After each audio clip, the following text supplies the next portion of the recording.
Welcome back to the Pilot's Mindset, day 25 days into the 29-day consistency challenge. Thank you very much for tuning in. Once again, times and times, we have to keep telling ourselves, so long as you keep on trying, you have not failed. Now, there's a caveat to it. If you keep on doing the same thing, do not expect a different result. And tonight, we're talking about breaking patterns, breaking bad habits, like this one. Done. Okay, that was a little intense.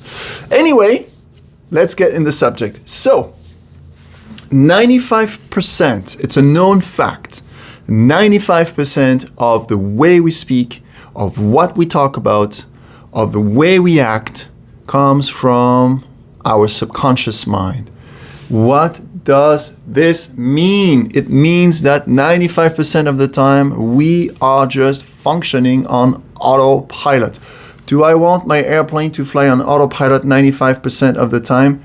Yes. Why? Because it allows us as crew to be present should an emergency arise and have a lot of resources available. But do I want to always operate on autopilot, or 95% of the time operate on autopilot, especially if this habit or the set of habits that we're talking about do me a disservice? No, absolutely not. So let's talk about this subject. So we've got the good habits, the good patterns. I'm going to call them the helpers. And we've got the bad ones, the targets, right? We're going to target these ones. It all comes down from having the proper methodology, okay? So what can we do? What can we do? Well, first of all, we have to identify those patterns. So the ones that serve us and for a reason, and the ones that definitely do a major disservice. How do we do this? Well, guess what? We're going to have to be consistent at trying to catch in them. And how can we do this? Well, you're not going to be able to do it right away as the program rolls out. But what you can do, what I can do, what we should all do, is at the end of the day, we take a journal and we write down our day. Okay? Just merely factual. All the things that you and I have accomplished during the day. And let's be 100% honest of ourselves. Okay? Then day 2, you do the same. Then day 3, day 4, day 5. You can use the 29-day consistency challenge to do it consistently. Once you've got, say, a sample of 8, 9, 10, you'll see a pattern emerging out of it. And now you can identify the ones that definitely serve you, like, having a cup of coffee in the morning or doing your workout daily or some stuff like that. And the ones that do not serve you, like binge watching, but it doesn't necessarily make you fulfill, or like myself, consuming maybe too much content online, either YouTube or online courses, but do you really dig deep enough so as to feel fulfilled? That's my personal battle. Anyway, once we've identified the patterns, then we have to ask ourselves, how do we want to go with this? What patterns do we want to create? Because unfortunately, or fortunately, we depend on those patterns, okay? So essentially, we have to ask ourselves, okay, those patterns have been identified. The ones that do not serve me, okay, let's call them the targets. The targets have been identified. Well, guess what? You're going to have to replace those targets with new patterns, because at the end of the day, you and I are made of different patterns, okay? The way we think, the way we speak, 95%, we can't really change this. But what we can change is the efficiency of those patterns and the overall fulfillment that it brings in our lives. So first of all, you're going to have to identify, okay, so say maybe I spend 2 hours every day consuming YouTube. What do I want to do instead? Or maybe it's 2 hours a week or whatever that is. 2 hours a week, you're pretty damn good. But say, let's be realistic, 2 hours on my phone every day. Okay, how do I replace this? How do I replace this? So you have to determine which new patterns you want to install. So imagine you have a software. You want to decide, okay, if I update my software, which new programs do I want to run? That's exactly it. I'm getting rid of the old programs that do not serve me, and I want to have the new ones installed. So which ones do resonate with me? That's the question. How do you do this? Self-reflection, raw honesty. Which ones are truly going to serve me? That's the biggest thing. And then you're going to have to work through the pros and the cons for each and every one of them. So basically, you want to shape up new patterns, new habits by following a new pattern DNA. It has to be realistic. It has to have the ability to be gradually implemented. It has to be measurable. It has to be repeatable, preferably at the same time. That's how you're really going to get the most of this. And it has to be satisfying. And I'm sending you back to one of the books actually I quoted in one of my videos. It was last week, Atomic Habits by James Clear. He says, if you want to change and replace one old habit that does not serve you by a better habit, you have to make it obvious, you have to make it attractive, you have to make it easy, and you have to make it satisfying. Okay, you're going to tell me, but what if it works for a little while and then I sort of fall back into my bad habit? How can I get out of it? Well, I'm telling you so because it happened to me today, actually. Today is by far one of the least satisfying days that I've experienced. But guess what? This is also one of the most interesting days that I've experienced because it gave me this idea of talking about this tonight on my channel, right? So essentially what you want to do is you want to somehow get from subconscious to conscious. And how can you implement that? Well, you can use a word, and I've got a word for you. I haven't found it in any books or anything like that. This one is quite unique. I call it break. Okay, so the first thing is you have to identify that what you're doing is not serving you. And if you have a split second of consciousness, use it and use the word break. So you break the sequence, okay? B stands for breathing. You're gonna breathe 3 times. Inhale, exhale, with the exhale longer than the inhale. And we talked about it already. It's super critical so as to get into a relaxation state. Wow, this is very intense tonight, eh? You can tell. Romeo stands for reflect. So once you've got yourself into the breathing, you're going to reflect on what has just happened. What was I doing up until recently? Up until I decided to say break, and what I could have done instead. Once you've elected that, okay, I was clearly wasting my time, or okay, I had a list of do's and none of them have been accomplished, you're going to have to go with E, elaborate. You're going to come up with a plan of action. And you're going to be strategic about it. And once again, you're going to use the same thing. It's going to have to be realistic. It's going to have to be gradually implemented. It's going to have to be measurable. It's going to have to be repeatable at the same time. And it's going to have to be satisfying. Is this going to happen right away? No. But at least you've brought yourself back into the conscious mind, because you were clearly running off the autopilot. And then all of a sudden you said break. And now you're following a methodology. So A now stands for act.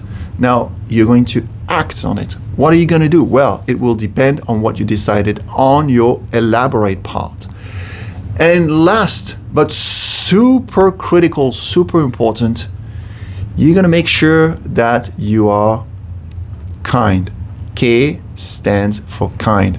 Kind with yourself, with the way you reacted, you fell in the pattern that you didn't want to get into, or the time waster that you've identified. Be kind with yourself. That's the best piece of advice I can give myself, and I can share with you tonight. So break, breathe, reflect, elaborate, act, and be kind with yourself. And if you follow this methodology, I can assure you that gradually you'll be more intentional rather than being driven by your subconscious. You're going to become more aware of what you are currently using your time for, and you're going to bring your level of satisfaction daily to a level that you could not even imagine. That's the reason why I'm sharing this video tonight, because I am the pure example that flaw is not a dead end.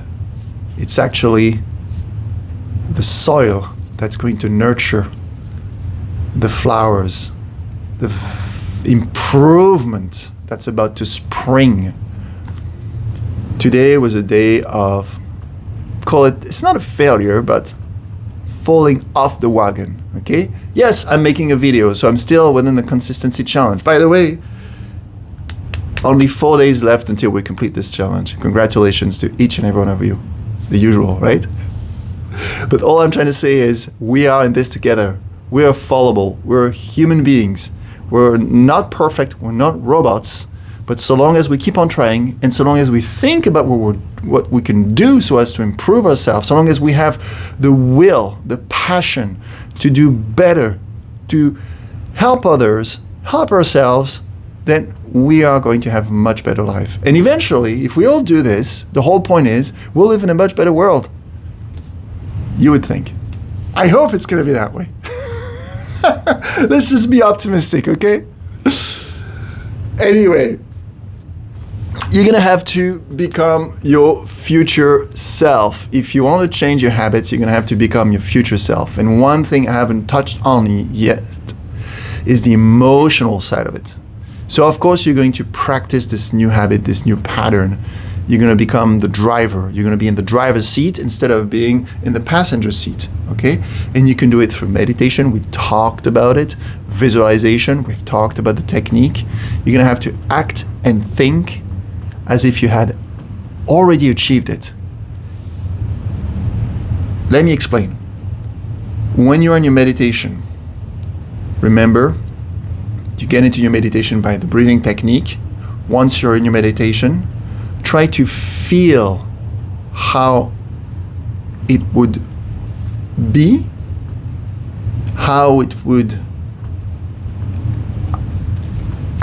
try to develop a sense, is a better word. Try to develop a sense for the feeling that you would like to experience should you reach your objectives of changing your habit, changing your pattern. Okay? So emotionally, feel how happy, fulfilled, accomplished you would feel. As if it had already happened. Because your brain doesn't know the difference between what has happened and what will happen when it comes to emotions. That's, if there's one takeaway from this video, I was just about to say this is the biggest hack. One takeaway from this video is your brain doesn't know the difference between an emotion of the past, an emotion of the present, and an emotion of the future. That's the biggest